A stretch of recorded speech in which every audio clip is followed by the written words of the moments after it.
In today's video, we're doing all new Dollar Tree DIYs.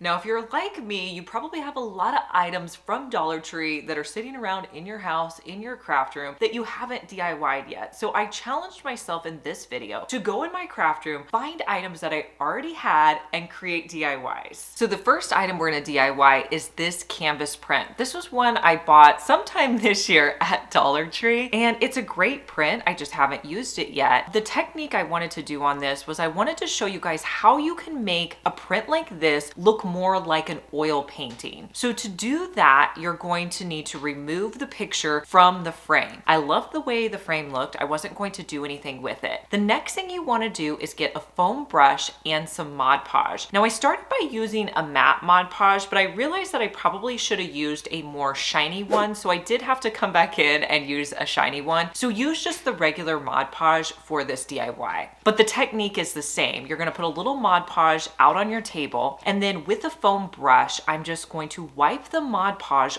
onto the actual print. And when you're doing this, you want to kind of cross your strokes over so it doesn't look perfect. Once this dries, it's going to have a very shiny oil painting appearance. That's where you're going to get the look of an oil painting. And when I put this print back in the frame, I'm going to take out that plastic top piece because I feel like that makes it look less realistic. So take that out and just put it back into the frame, and then you have an oil painting style print.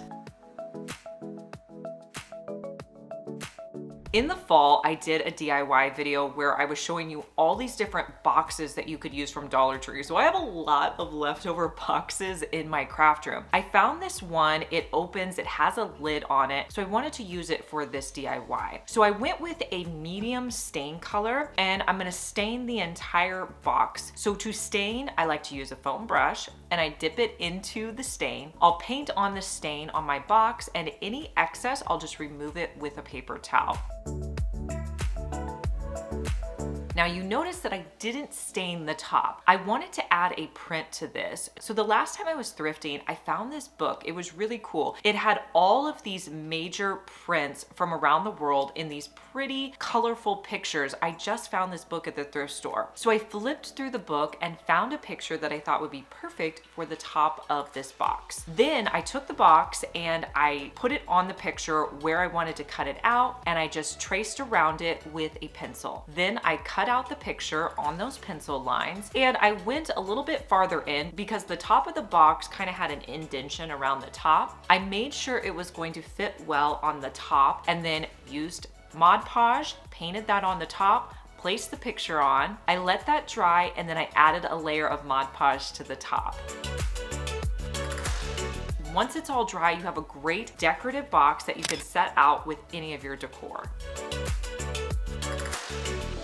So I had these big plans to do new wall art for Christmas. That didn't happen. So I ended up having these two large canvases that I never used. So I thought, okay, let's do it now. You can always reuse canvases. So I had this large canvas that I had picked up at Hobby Lobby. That's really where I get the larger ones. I feel like they're the best price for a large blank canvas. And I wanted to do a fun technique with this. So I was searching around for some materials, and I noticed that I had a lot of clay in my craft room. So I thought, let's use that. So I'm using the Crayola Model Magic clay, and I took it out of the package, and then I rolled it out till it was probably about maybe 1/4 of an inch in thickness.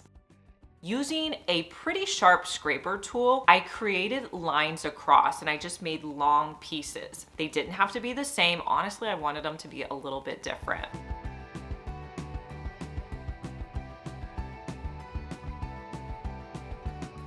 Then I came back in and I cut the pieces down to be about 2 to 4 inches in thickness. And I didn't want the lines to be cut the same way. Some were straight, some were angled. It didn't really matter. But I wanted enough pieces that I could cover the center portion of my canvas.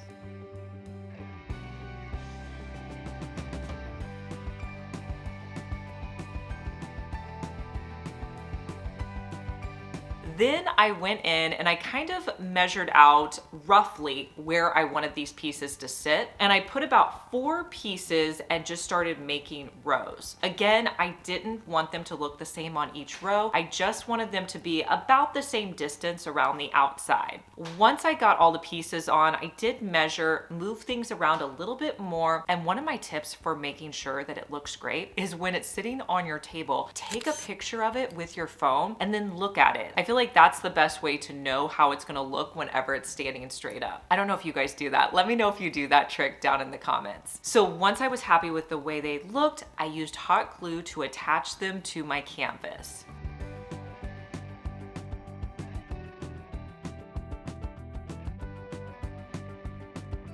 Then I wanted to paint it. So I thought about going with something neutral, but I was like, no, let's go with a color. So I had this blue sample paint. You guys know that I love to do that. I love to get really fun colors and make sample paints. You can do that as well. Just pick some paint colors out, take them to a big box store, like Home Depot. I like going there. You could also go to Lowe's and have them make a sample. Usually they're between $3 and $5 for the small sample jars, but you can do that with any paint color. So I had this blue color and I mixed the blue color with baking soda. The reason I did that was because I didn't want to do as many coats. And a lot of times if you mix it with baking soda, it makes your paint a little bit grittier. Plus I love that look of that grittier texture. So I painted the entire canvas with the blue paint and the baking soda.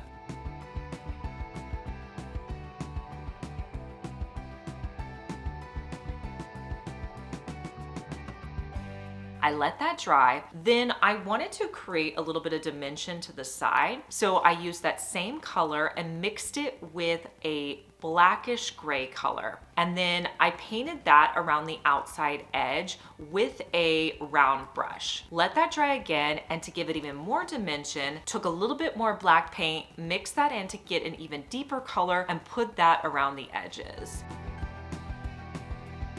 Once I was happy with the color, I hung it up in my house.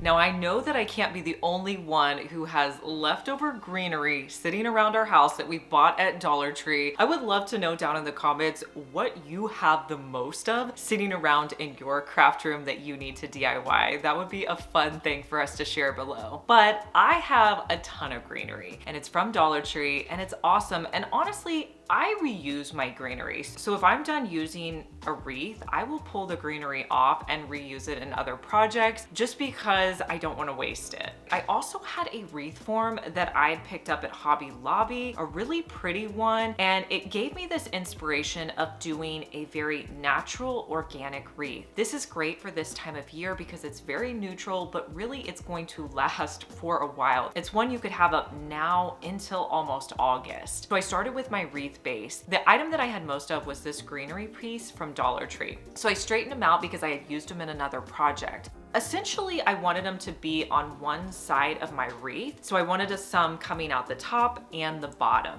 So I just placed them in, spreading out the branches until I had a nice base to my greenery. Now I'm gonna come in with the filler pieces. So I had this eucalyptus. I honestly don't even know where these were from, but I placed a few of these in. You really don't need a lot of greenery. As long as you have a few stems for your base, this will just add in a nice texture. But I put the eucalyptus down. Now, where all of the stems meet, I thought it would be cool to add in some moss. So I had moss from Dollar Tree that I just hot glued in the middle. And then to finish it off, I had these little tiny sprigs that I didn't use in a project in the summer. I had 4 of them and I just placed those into the wreath. I think this wreath looks amazing and I cannot believe it was from items that I already had in my craft room. If you've made it this far in the video, thank you so much for watching. Comment the word of the day, which is DIY. So I had this wood round and I don't know where it was from. I was probably thinking I was gonna do another DIY that I never did, but I believe it was from either Lowe's or Home Depot. And I had a bunch of dowel rods and I thought, okay, what could I make with this? I was like, why don't we put together a pedestal? So I took my dowel rods, I cut them in half, and I decided to just place them around the base of it to make a pedestal. So to do that, I found something that was round. So it was just a bowl that I had from Dollar Tree. I placed it in the center of the wood round. Using using E6000, I glued all of the dowels around the outside of the bowl.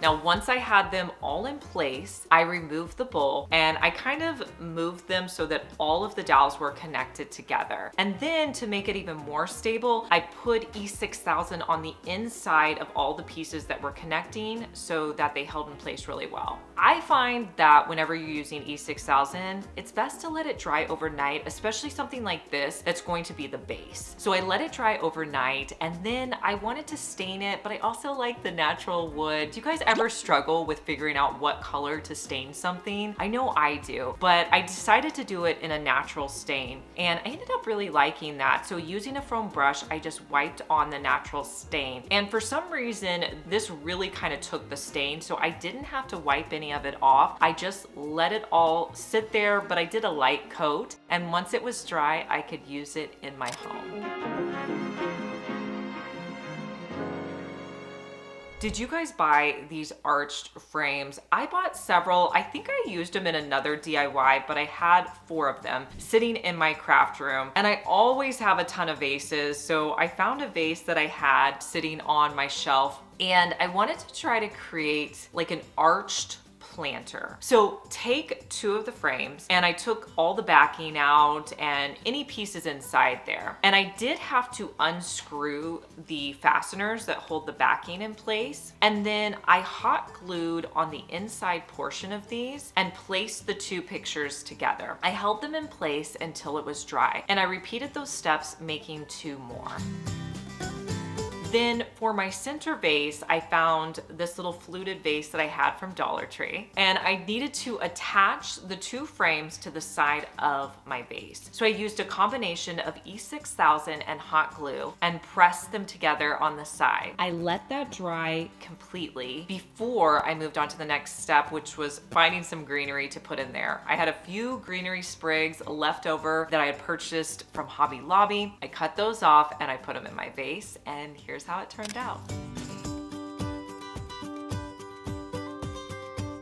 You guys know I love to get thrifted lamps. This is a thrifted lamp right here. The one behind you is a thrifted lamp as well. I just use them all over my house. And sometimes I just buy lampshades. This lampshade that I'm gonna show you guys, I bought to use as a base for Christmas decor. So what am I gonna do with it now? Well, I thought, what if we recover it with fabric? And I haven't recovered a lampshade in a while. It's been several years, but I had some fabric from Walmart. They have a lot of fabric that you can purchase. It was a blue and white fabric. I want to show you how I easily recover lampshades, and it's with this one product. This is like a game changer when it comes to putting fabric on lampshades. So this is the product that you need to pick up. I will link it for you down below, along with anything else I'm showing you in today's video. The first thing you want to do is lay out your fabric. Your lampshade, like most lampshades, is smaller at the bottom and larger at the top. So what I like to do is just make sure that I can move my lampshade to where all the fabric will cover it, meaning it goes at a curve. You don't have to cut the fabric ahead of time, but you just need to make sure you start your lampshade where it's going to be completely covered with fabric. This piece was about 2 yards. So I started by putting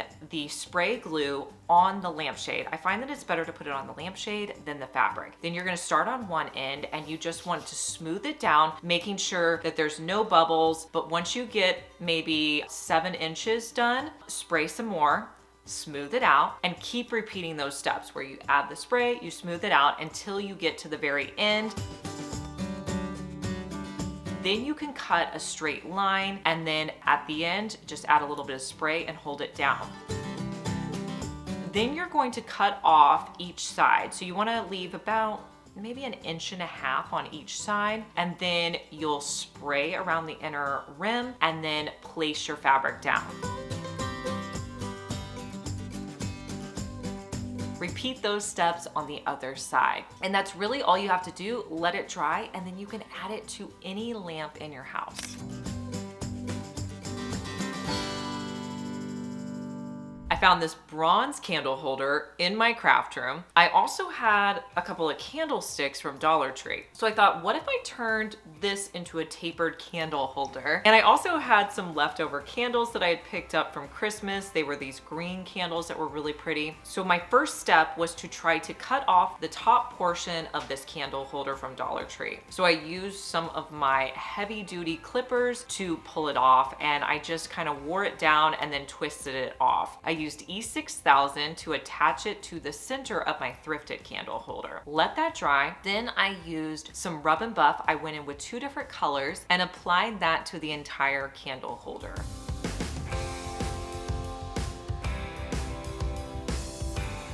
And then I let that dry completely and then put in my green candle. Now, to go along with this, I wanted to show you how you could create a really cute matchstick holder. Now, I've done this before. I've done it with a really pretty vase with long candle holders from Walmart, but another way you could do it with just short matchsticks is to use any Dollar Tree vase. I had this white ceramic one, and then you need a match container. So if you open up the box, where the strike kit is, you want to cut that down and then make it the size that fits on the base of whatever item you're putting it on. And then you're gonna hot glue that to the base. This will be where you can light all your matches. Then on the inside of your container, just place as many matches that will fit in there. And then you have a decorative matchstick holder that you can place beside your candle.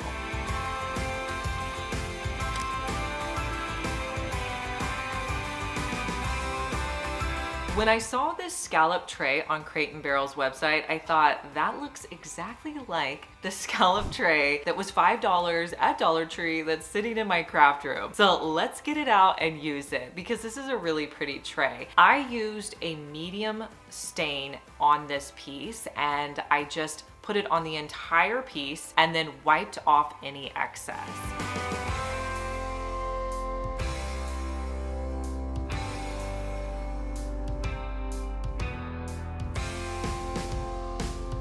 I wanted to give it a more neutral appearance. So I did, after I was done staining it, add some watered down cream paint. I just brushed that on and then I immediately wiped off the excess. I felt like this kind of muted down my stain color and gave me that look I was going for.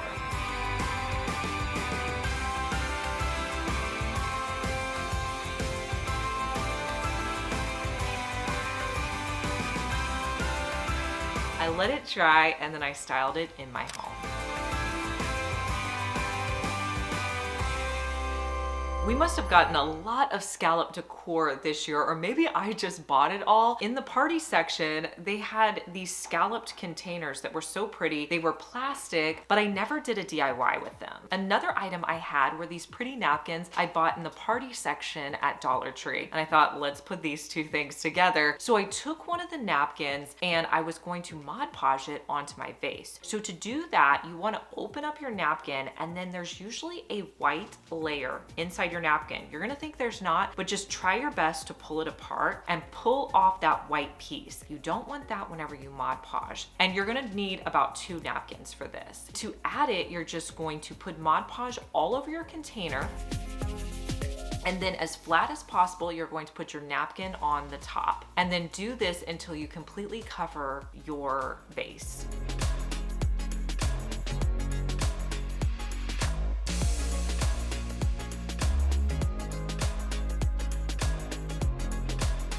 I have found that honestly ripping the napkin is the easiest way to get it where you want it around the top, because once it dries, I will come back in and do a top layer of Mod Podge, and then any napkin that's still kind of sticking up, I can put down with the Mod Podge. That's the way I do it. I don't know, let me know if you guys do it any different when you're applying the Mod Podge. I'll let that dry, and now I have a decorative vase to set out in my home.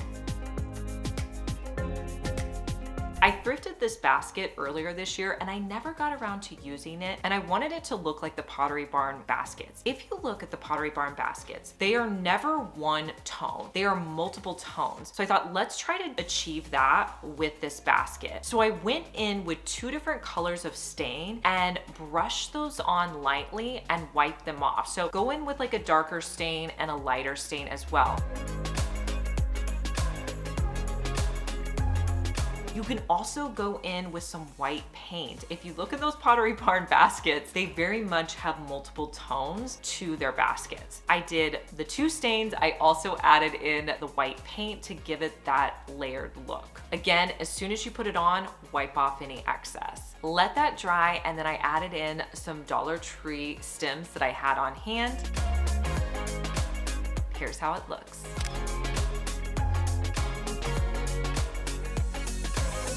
Of course, I had to have a bunch of random Dollar Tree frames in my craft room. These were actually really cute. They were these round oval frames, and then I had another gold frame. So I thought, okay, I know I have prints in here. So I found some canvas that I had from Dollar Tree. I also found these prints that I had bought off of Amazon. I think I had used some. These were the ones I didn't use. I laid out each of these 3 prints and figured out which print I wanted to go in each frame.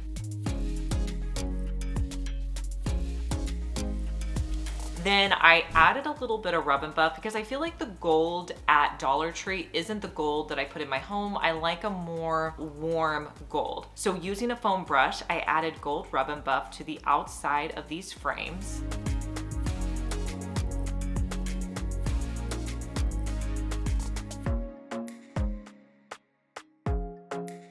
And then I cut down each of my prints and put it into the oval picture frames.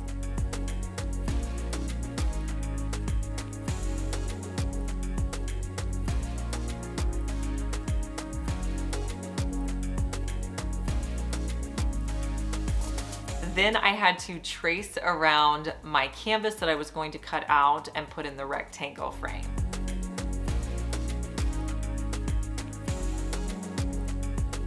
And here's how these prints turned out. I can't believe they were just sitting in my craft room.